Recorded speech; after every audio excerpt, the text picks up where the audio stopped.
Back in the 90s, Suge Knight was everyone's problem. Suge tried to destroy my record company with the help of others, Dre. All he had to do was breathe, and your favorite 90s gangster rappers would scram. They was not scared of Suge Knight. They was terrified of Suge Knight. Right. I mean, terrified. I know. No. To death. To death. But today, and to the relief of many, the death row boss is in jail, serving 26 years for killing a man and injuring another by running over them with his truck. Twice. Now, you would think this kind of crazy OG would be a force behind bars. You would think in the pen, Suge would be a bull, running things, calling shots. Well, turns out that's not the case. Word on the street is that behind bars, Suge isn't a big cat, he's a fraidy cat. They say the man won't even come out of his cell. Many believe something or someone has broken the sugar bear, and while I agree with them, you gotta know the situation is way more complicated than these folks are letting on. That's why in this video, I'm gonna show you why Suge Knight is really scared behind bars. Do you remember what happened the night you guys met?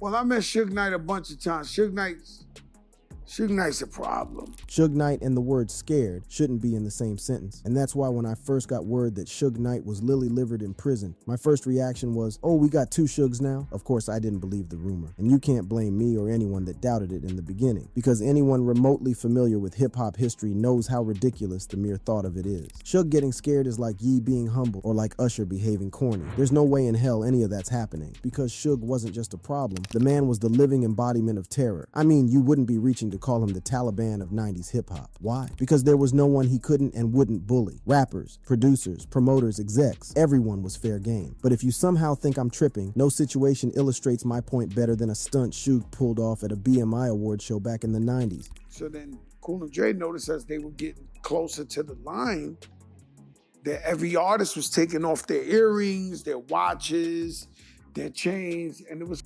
Suge Knight sitting in a chair collecting everybody's jewelry, and they were like giving it up professionally. Cool and Dre were spared by Suge. He didn't rob them. But can you imagine the kind of balls you have to pull that kind of stunt? It sounds like the plot of something off the shelf of a B-movie video store no one or their mama would have seen if it wasn't randomly chosen. And you must remember that this didn't happen in some trap rapper's backwater homecoming party in the underbellies of Utah. It happened at the BMI Awards in LA. It happened to some of your favorite 90s OG producers and rappers whom Fat Joe wouldn't name out of respect. But perhaps the craziest part of it all is the fact that at the time Suge did that, he was on top of the world. Death Row can be bigger than Motown, a Sony, or Warner Brothers. Death Row's gonna be the biggest record company there is. The master plan was to take over the world.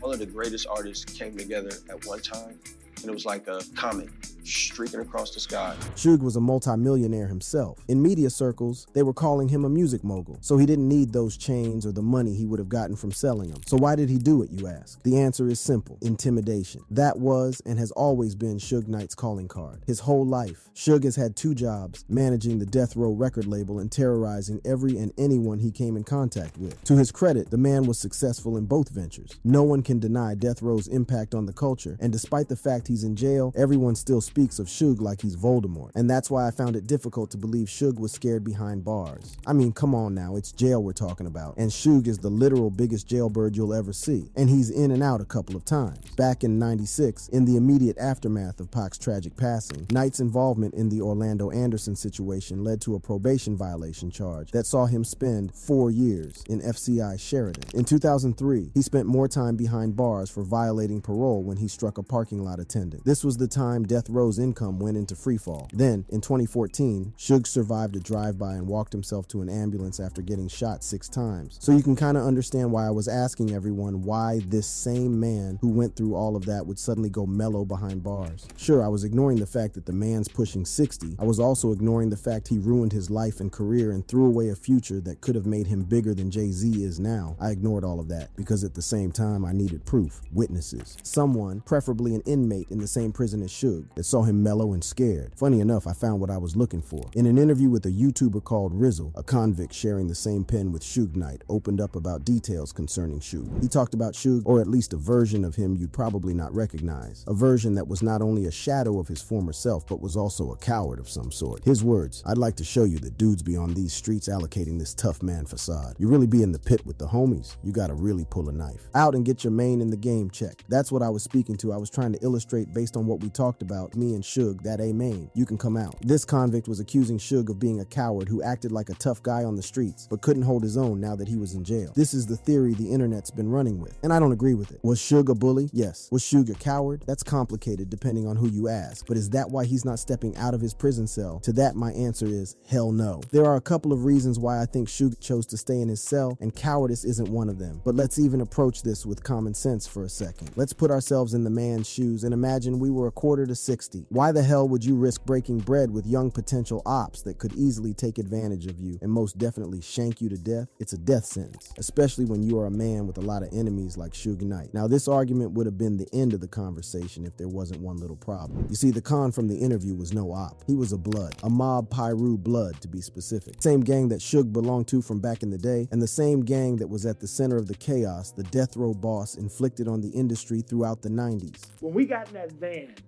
nobody said shit.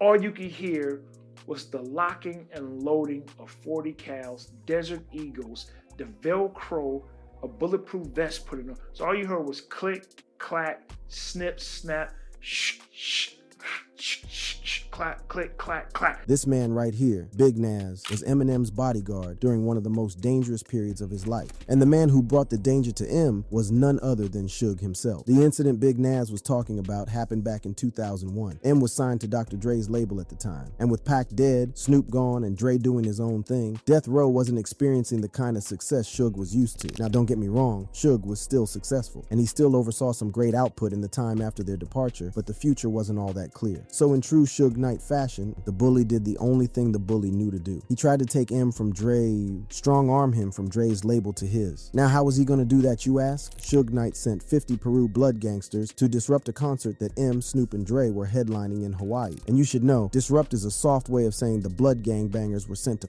shit up. Yes, sir, Suge used the Bloods as his personal army throughout his reign of terror. And to make the situation with M and his crew a lot more delicate, everyone, including M's bodyguard, had treated the concert like a vacation and brought along their wives and kids since it was happening in Hawaii. But on the flight from LA to Honolulu, Big Nas spotted some of them red shirts on the plane. And that's when everyone started to panic because they knew it was Suge's goons. But they didn't get to strapping until they saw what Suge had waiting for them at the airport in Hawaii.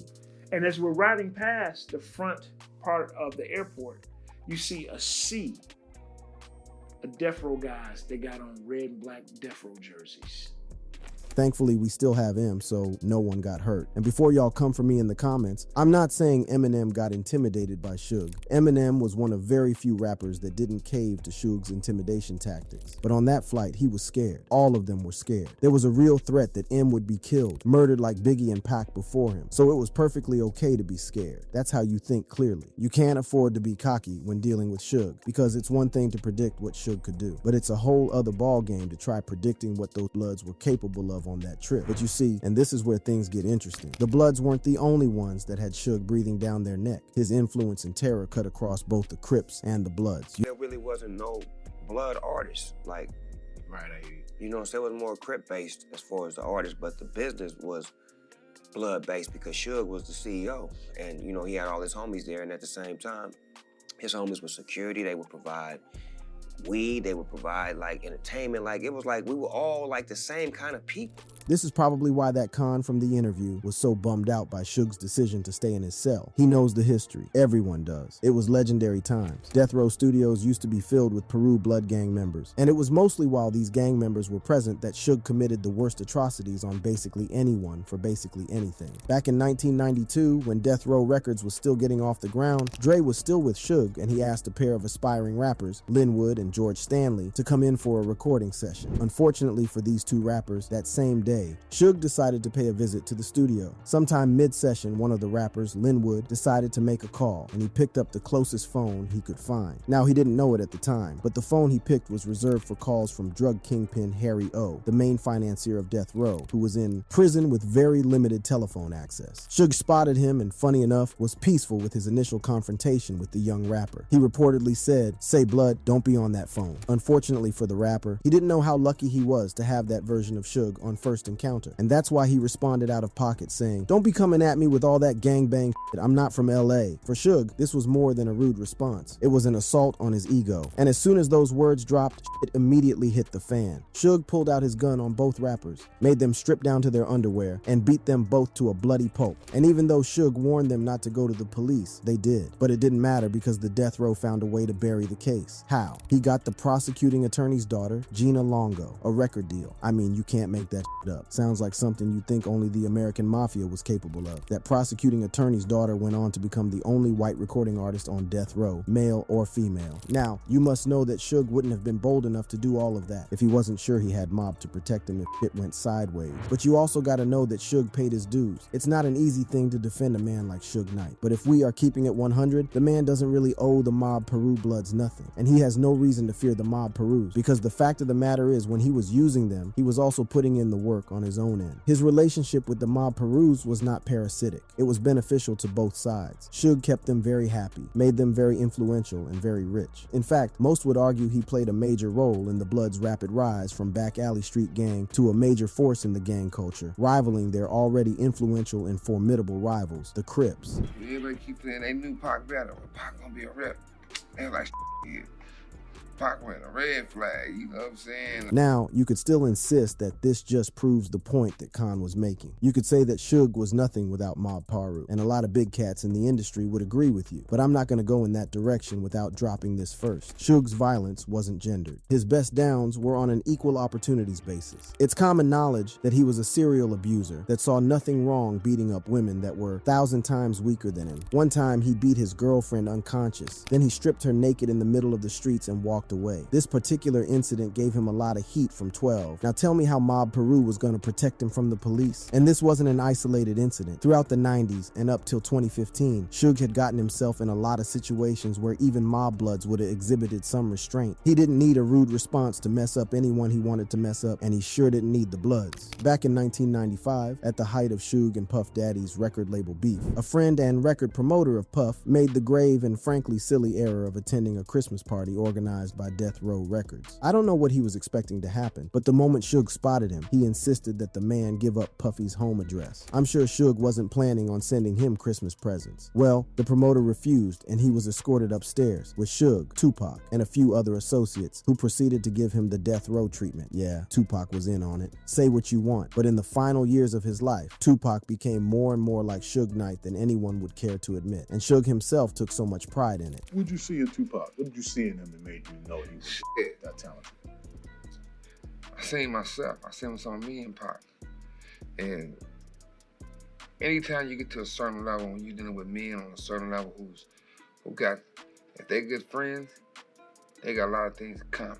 So yeah, Pac, Suge, and the crew gave this Puffy promoter the Death Row treatment. But what was the Death Row treatment? Well, it involved hitting the promoter with champagne bottles and forcing him to drink his urine. Nasty stuff. The promoter survived the ordeal, but he never gave up Puffy's location to Suge. Now, the question you might want to ask is what would have happened if he had? Well, some say Puffy would have gone 6 feet under like Pac, Biggie, or even Eazy-E. Now, don't get me wrong. I'm not saying the man killed either of the first two, but there's enough evidence to suggest that he might have had a hand in Eazy-E's demise. So if you shoot somebody, you go to jail forever. So the kids, you don't want to go to jail forever, right? So they got this new thing out there. People sell them all the time. They got this stuff they get blood from somebody with AIDS, and then they shoot you with it. Oh, so well, that seems bad. That's a slow death. Yeah. An easy thing, you know what I mean? Yeah. Oh, no. Again, I'll ask, if somehow the police were able to prove that Suge killed Eazy-E that way, how would the Bloods have protected him from them? You know the answer. There was no way. Suge's decision to stay behind bars has nothing to do with cowardice, but it has everything to do with karma. Whether you believe in it or not, Suge has had to deal with it. The man's fighting a battle with the consequences of all the hideous shit he did in the past, and top of the pile is the prison he's in. To the man who was once the most feared figure in all of hip-hop.